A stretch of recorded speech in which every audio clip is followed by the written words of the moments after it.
বিজেপির কোনো নেতা, বিরোধী দলনেতা যদি বলে থাকেন সবকা সাথ সবকা বিকাশ, তিনি চান না। তো এটা তো সরাসরি প্রধানমন্ত্রী নরেন্দ্র মোদী, কেন্দ্রের সরকার, বিজেপি সরকার বা বিজেপি দলের স্লোগানের বিরোধিতা। কোথায় হচ্ছে? বিজেপির বৈঠকে। কে করছে? রাজ্য বিজেপির নেতৃত্ব করছে। এবং নরেন্দ্র মোদীর ওই যে স্লোগান, তার বিরোধিতা বিজেপির মধ্যে থেকে করা হচ্ছে। সবকা সাথ সবকা বিকাশ। আমরা তো বারবার বলেছিলাম এটা ভুয়ো, এটা হচ্ছে না। এখন বিজেপির মধ্যে থেকেই সেটা নিয়ে নানা রকম ব্যঙ্গোক্তি বন্ধ করা, স্টপ করতে হবে, বন্ধ করতে হবে, খুব উগ্রভাবে বলা হলো, খুব কড়া করে বলা হলো এই স্লোগান চলবে না, বন্ধ করো। তো বিজেপি বুঝুক, সবকা সাথ সবকা বিকাশ এটা তো এমনিতেই ভাঁওতা। এখন যারা বলছেন রাজ্য বিজেপি, তারা out of frustration, out of depression, এই লাগাতার ভোটের হার, তার থেকে নজর ঘোরাবার জন্য, নেতৃত্বের বিশ্বাসযোগ্যতা নিয়ে বিজেপি দলের কর্মীদের মধ্যে প্রশ্ন উঠে গেছে। এসব থেকে নজর ঘোরাবার জন্য এই ধরনের মন্তব্য করা হয়েছে। নরেন্দ্র মোদীকে তার দলের মধ্যে থেকে শুনতে হচ্ছে তার স্লোগান চলবে না। নরেন্দ্র মোদীকে তার দলের মধ্যে থেকে শুনতে হচ্ছে তার স্লোগান চলবে না। Out of frustration, out of depression, Bengal BJP তারা নরেন্দ্র মোদীর স্লোগানের খিল্লি ওড়াচ্ছে। তো বুঝবে বিজেপি।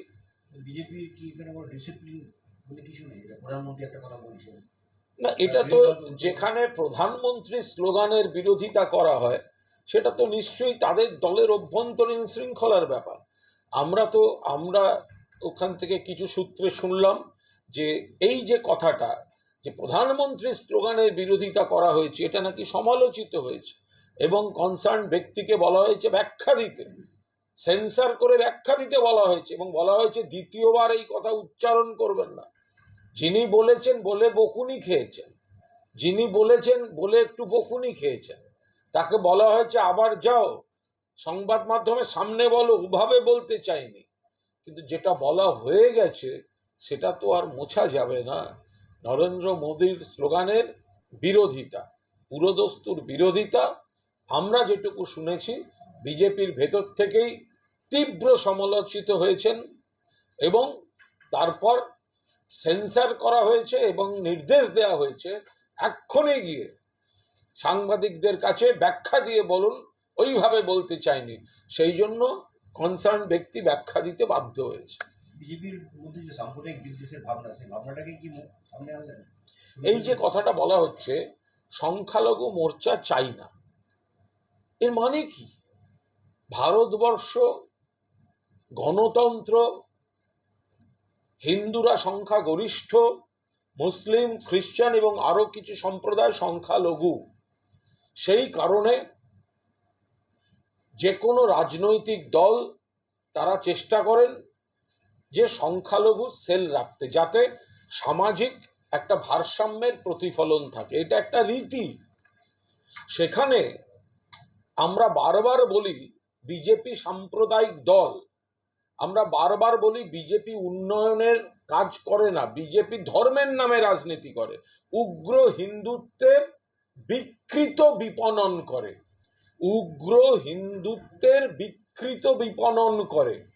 আজ এই যে সংখ্যালঘু মোর্চা তুলে দেওয়া উচিত, এই শব্দ ক্ষেপণটা প্রমাণ করে দিল বিজেপি সাম্প্রদায়িক দল, বিজেপি সংবিধানের স্পিরিটের বাইরে চলে, বিজেপি শুধু উগ্র হিন্দুত্বের কথা বলে মানুষকে বিভ্রান্ত করে। নেতৃত্বের বদল চাইছেন সৌমিত্র খাঁ অর্জুন, বলছেন যে ব্যর্থদের সামনে সারিতে আমরা দেখতে চাই। তো এটা বিজেপির অভ্যন্তরীণ ব্যাপার। আমি তো বারবার বলছি রাজ্য বিজেপির বৈঠক আর রাজ্য বিজেপির গোষ্ঠীবাজি, রাজ্য বিজেপির নেতৃত্ব তারাই ক্রিটিসাইজড হচ্ছেন, কিন্তু রাজ্য বিজেপি নেতৃত্বে যারা আছেন তারা কি করে সুফল দিতে পারেন? মানুষের সঙ্গে সম্পর্ক নেই, বাংলার উন্নয়নের সঙ্গে সম্পর্ক নেই, দিল্লি দেখিয়ে এজেন্সি দিয়ে অ্যারেস্ট করানোর পলিটিক্স, টাকা বন্ধ করার পলিটিক্স, ব্যক্তি আক্রমণের পলিটিক্স, কুৎসার পলিটিক্স। কারণ এই নেতৃত্বের যোগ্যতা নেই। বিজেপির রাজ্য নেতৃত্ব হচ্ছে তাদের দিয়ে সর্বোচ্চ চচ্চড়ি রাঁধা যায়, বিরিয়ানি হতে পারে না। বিজেপির রাজ্য নেতৃত্ব হচ্ছে চচ্চড়ি রাঁধার মেটেরিয়াল। তো চচ্চড়ি রাঁধার মেটেরিয়াল দিয়ে কি বিরিয়ানি হয় নাকি? তো বিজেপিকে কি করে সুফল দেবে এই নেতারা? তো দলের মধ্যে থেকে এই ধরনের কথা উঠবে তো স্বাভাবিক ব্যাপার। আজকেও দলীয় বৈঠকে সুকান্ত মজুমদার বলেছেন যে ইডি সিবিআই কাউকে জেলখানায় ঢুকিয়ে দিয়ে ভোটে যেতে যায় না, সংগঠন তো মজবুত হচ্ছে। তারা একদিকে তারা মানুষের কাছে ক্ষমা চান, বাংলার মানুষের কাছে ক্ষমা চান।